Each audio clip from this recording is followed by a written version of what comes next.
The Sealed Book of Mormon, chapter 7. And it came to pass that Adam and Eve were placed in this world in a part thereof that was separated from the rest of this world that had already been created. And they were separated by many waters. And this part was known as the Garden of Eden.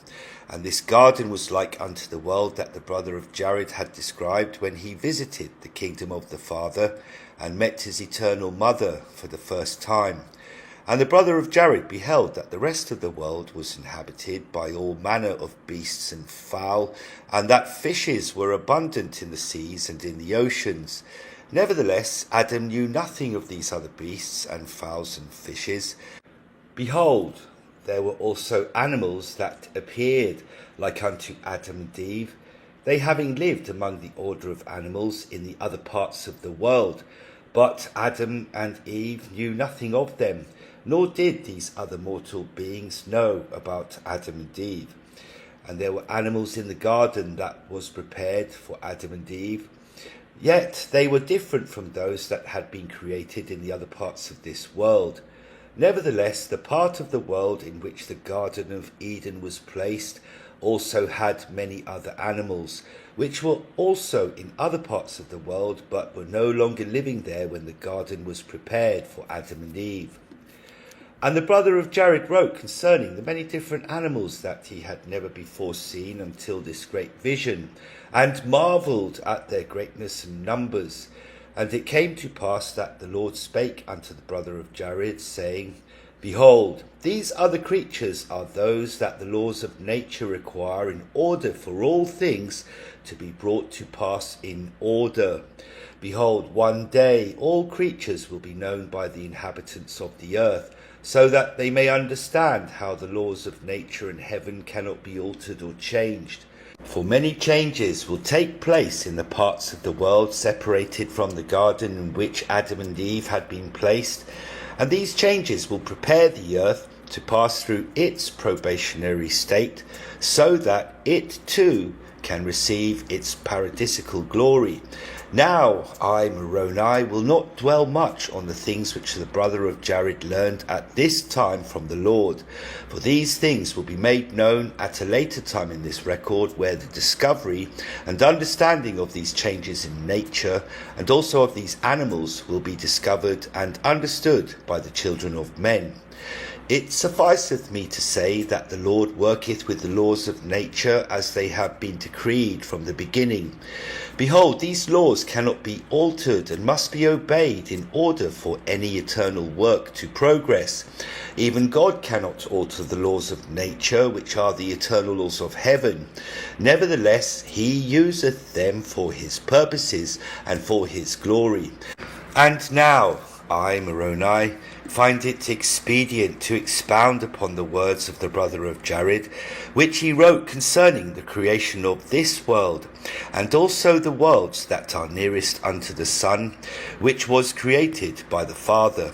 For it came to pass that Jesus made these things known unto him, and commanded him that he should write the things which he beheld. And the brother of Jared was taken by the Father to an expanse of space that had no light. Therefore it was filled with darkness and void of any light, as it appeareth unto us on this earth. And as he looked behind him, he could see the great expanse of the heavens, and he recognized this expanse by the stars that appeared immediately behind him.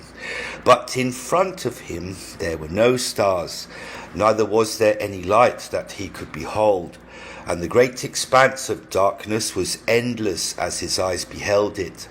And the Father stopped at the edge of the heavenly expanse that was recognizable by the brother of Jared.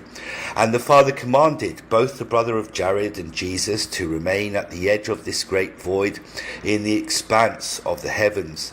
And the Father continued on for a time into the great expanse, until the brother of Jared could not see him any longer. And Jesus spake to the brother of Jared, saying, The Father hath found a place in the greatness of the expanse of heavens, where he will create a son, like unto the one that giveth light to the earth to which we belong. And this power and knowledge is reserved for those who have proved themselves worthy of such power. Therefore we are not able to see this great work performed, or hear the wonderful commands that the Father giveth to the elements that are necessary to create the power and glory of the Son. And it came to pass that there immediately appeared an exceedingly bright flash of light, the size and breadth of which hath never been described by man until the brother of Jared attempted to describe that which the Father caused to come to pass, as the brother of Jared wrote concerning this miraculous creation in the words of his vision.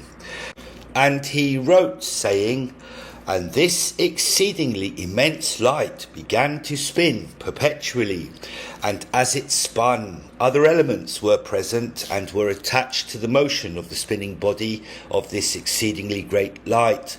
And there were motions of many elements that I was unable to comprehend, and the end of which I did not understand. But as I watched the Father perform his work, I noticed that other balls of matter spun off the great ball of fire that he had created, and when they had been thrown out into the expanse of the darkness, they began to cool, became round like unto a ball, and these reflected the light from the new sun that the Father had created, and they became lights in the expanse of the great darkness. And these balls of element did also spin in the same direction, and in the like manner that they had been thrown off by the great sun. And from their own spinning other balls were thrown off and cooled close unto the balls from which they were formed. And in this manner did I witness the Father creating a sun, and the worlds that belong to that sun, in the like manner of those that are next to the earth on which I reside. And the Father appeared before me and my brother, even Jesus Christ, and said unto me, My beloved Son, these are like unto the world on which thou livest. Behold, these are my creations, and belong to my kingdom, like those that belong to the kingdom that I have placed in the authority of thy elder brother Jehovah. Behold, one day these planets and these moons, which appear as the stars in the sky to thee and thy brethren on the world in which thou livest, shall be the glories of my kingdoms for the children which I have created for this kingdom. And there are 3 degrees of glory in my kingdom, and each degree hath 3 degrees, and to each of these pertaineth one of these planets which I have caused to be created. And that planet closest to the sun shall be the highest degree in the celestial degree of glory, and the next unto it shall be the next degree, or in other words, the lower degree. And likewise shall all the degrees of my glory in my kingdom be laid out before me, until they once again reach the borders of this great darkness, which thou beholdest in the distance beyond the worlds that I have just created. Behold, there is no glory that is lower than the next, for they lay before me in a perfect line, each in its own orbit, circling the great light that I have caused to be created to give life unto them. But the degrees of these glories shall differ as the brightness of the sun differeth from the brightness of the moon, and also from the brightness of the stars. Nevertheless, even the moon and the stars receive their light from the sun. And likewise shall all my glories receive the same light, even my light in my kingdom. However, each will have a different degree of that light, and be empowered with different powers and limitations, depending upon the amount of light each receiveth from the sun, or in other words, from me. Now, this is the great mystery that thy brethren do not understand, and they will not have this understanding, nor will they have this power, yea, even the power of creation, unless they receive it from me. And only those who inhabit those degrees of glory in my kingdom that are closest unto me shall receive this power. and to the rest I will give a portion of this power according to the rights and privileges associated to the degree of glory to which they belong. And now, my beloved son, it must needs be that the laws of nature are satisfied according to their foundation. And they have been founded on the eternal laws of heaven, which are unalterable and cannot be changed, but must be abided by in order to bring about the immortality and eternal life of my children. And there must needs be order in all things, and with this order cometh the preservation and continuation of lives. And it came to pass that the father showed the brother of Jared how he separated the waters above the earth from the waters below the earth. In other words, he caused the air to appear and the rain to fall down perpetually upon the earth. And there were seeds of all kinds brought unto the father, and he blessed them and pronounced that they were good. And there went out many beings who had bodies like unto the Father to the earth that was created, and these beings spread the seeds throughout the entire earth. And these seeds began to grow and take power from the sun, and transform this power into the atmosphere in which life could be brought forth. And these plants began to grow exceedingly, insomuch that they began to cover the entire earth. And it came to pass that many strange and marvellous animals were brought before the Father from other worlds that were known unto him. And he took these animals and blessed them, and placed them upon the earth to eat the plants that had overgrown the earth, thus assuring a natural balance in all things. And these animals were exceedingly large and plentiful, even so much that they were able to eat the plants, and assure that this natural balance was established and maintained. And other animals were brought to the Father and blessed and placed in the world to assure the delicate balance of those animals that received their nourishment from the plants. And these other animals could not eat plants, but received their nourishment from the flesh of those that ate the plants. And there were exceedingly great numbers of these animals, and soon the earth was covered with them, each assuring that a natural balance was maintained. And it came to pass that the animals that received their nourishment from the flesh of other animals began to rise up and destroy those that received their nourishment from the plants. And after they had eaten all those that they could find and catch, they began to eat each other, until there were no more large animals upon the face of the whole earth. And this is the plan and order of nature. For had the plants been allowed to grow unchecked, they would have overcome the world, and the balance of nature would be thwarted. And had those that consumed the plants been allowed to grow and produce unchecked, they would have eaten all the plants of the earth, and then there would be no air to breathe. Thus the process of life could not continue. And it was the wisdom in the Father, according to the laws of nature, that those animals that fed upon the flesh of others should consume all those that they could catch, thus preparing the earth for the eventual habitation of his children and the days of their probation. And there were other animals that existed, whose bodies became like unto the bodies that the Father had created for Adam and Eve. And these began to use their bodies to rule and reign over the other creatures that lived with them on the world in which they were created. Nevertheless, they were not the bodies that were prepared by the Father for his children to inhabit. And the Father gave a commandment unto Adam and Eve, that they should not intermarry or create offspring with these other animals, or they would disobey the natural laws and create chaos in the world in which they were placed. And it came to pass that after the Father had cleared the earth of the creatures that consumed the flesh of other animals, he prepared a garden in which he placed Adam and Eve. And there were no animals that were in this garden that ate flesh of those animals that received their sustenance from the plants. And Adam and Eve did not eat the flesh of any animal, and were commanded to abstain from such things, that it was an abomination to consume the flesh of any other animal that partook of the fruit of the plants and of the trees that the Father had caused to grow perpetually upon the earth.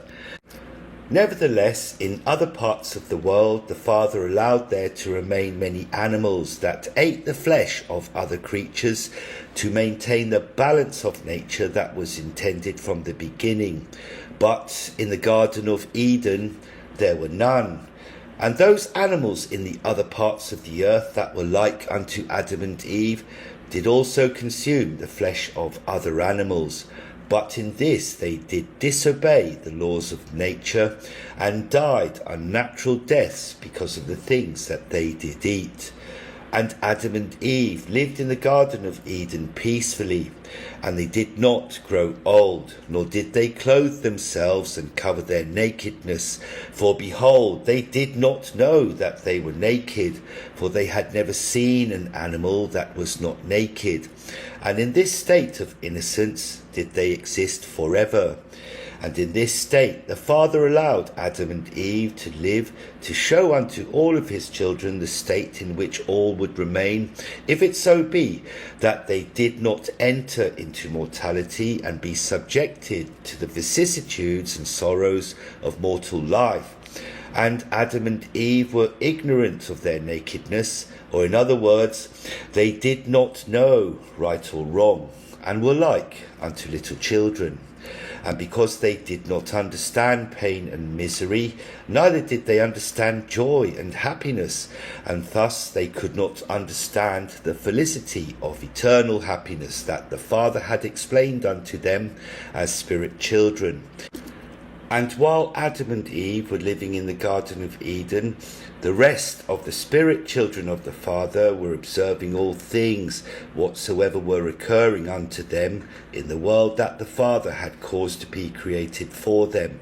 And they also beheld the animals and the other creatures that inhabited the other parts of the world, which were separated from the garden that was placed in the land that the Father called Eden.